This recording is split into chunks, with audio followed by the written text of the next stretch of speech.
Today is the final day of my last basement lab project of growing algae in hanging bags. So I'm evaluating all my results. Hey, I'm Leon, and I'm once again experimenting with microalgae.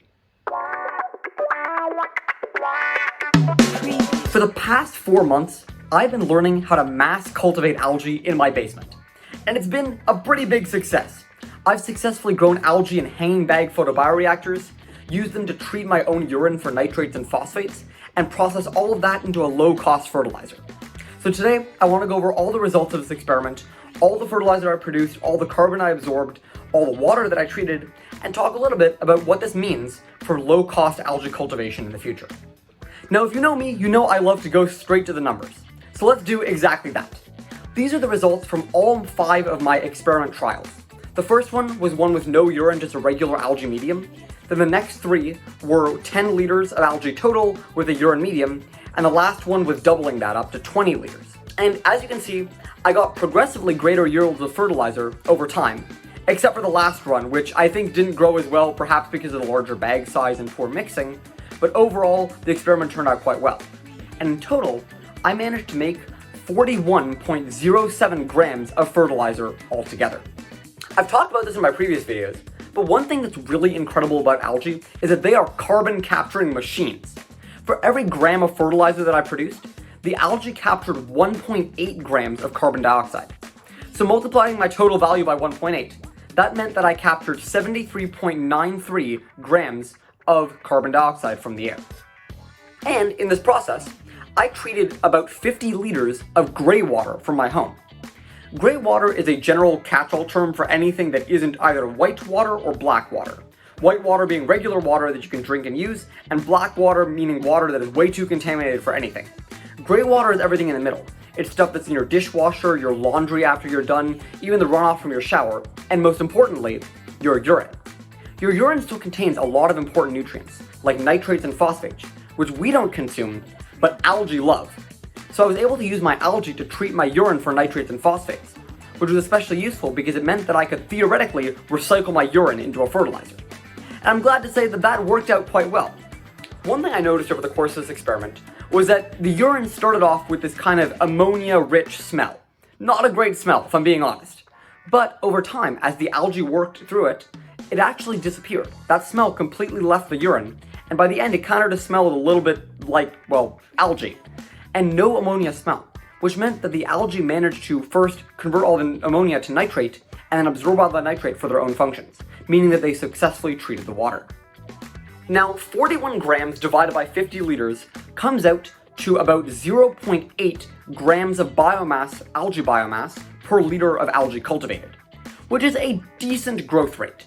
It's definitely not what people are getting in super high-end photobioreactors, which is like 5 to 10 grams per liter, but it's around the lower-end open pond cultivation rate of around 1 gram per liter.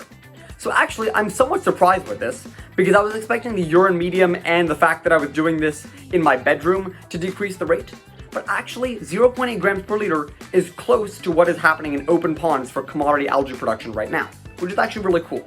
Now I should say, if you watch the earliest videos of this project, I was estimating that I was going to make about 1 kilogram of fertilizer at one point, which in retrospect was an insane estimation. In the end, I was only growing about 10 liters of algae for every single run that I did.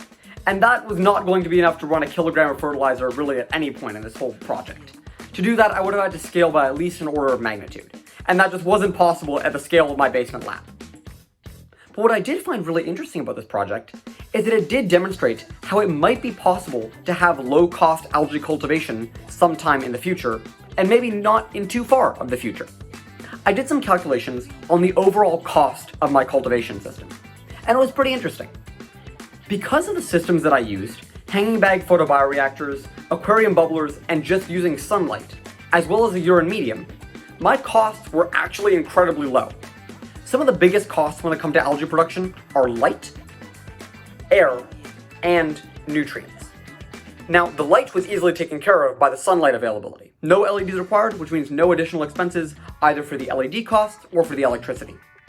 Air was taken care of by my bubblers, which I had already owned, but even if I hadn't owned them, they would have existed for a very long time, and they cost like maybe $50. So they really weren't a significant cost to the project. And lastly, the nutrient cost was basically completely obliterated by the fact that I used my own urine, which contained all the nutrients that the algae needed to grow.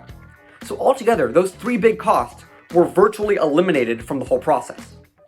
In terms of the costs that were actually there was the electricity to run the bubblers, the water that was used for the medium, and I added a small amortized cost for the cost of the bubblers, which, since I'd used them for previous projects, don't warrant their full price being included, but a small fraction of it that accounts for their use in this project. Which means altogether, to cultivate those 41.07 grams of fertilizer, I needed 52 cents Canadian dollars to run the whole project, which, in retrospect, is insane. As a cultivation cost, this comes out to $0.0127 per gram of biomass, which means that it only costs $12.67 per kilogram of biomass, which is really good when you compare it to existing stuff in the algae industry, which can cost easily hundreds or even close to thousands of dollars per kilogram of biomass out there. What this tells me is that if we ever want to have low-cost algae cultivation in the future, we really need to slash costs. I basically eliminated all the cultivation costs by eliminating those three things: light, air, and nutrients, almost completely, and also by outsourcing the production of my hanging bags to a hospital. I use used IV bags for my hanging bags. Maybe that's a scalable method to grow algae in the future in those IV bags that are already used and already paid for, which means that the cultivation costs in terms of the actual setup of the bioreactor are basically zero. Oftentimes in algae cultivation, the solution is often to go more complex by building more complex photobioreactors with big tubes and big structures and perfect LED orientations.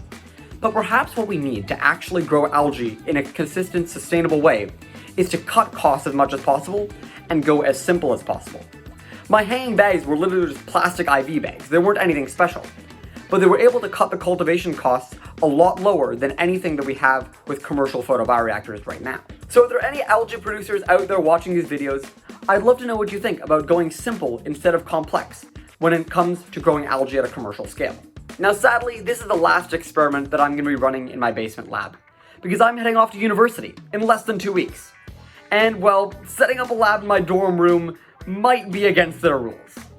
But fear not, this is not the last video. That's coming next week, with a full recap of every single video that I've made with all of the best moments.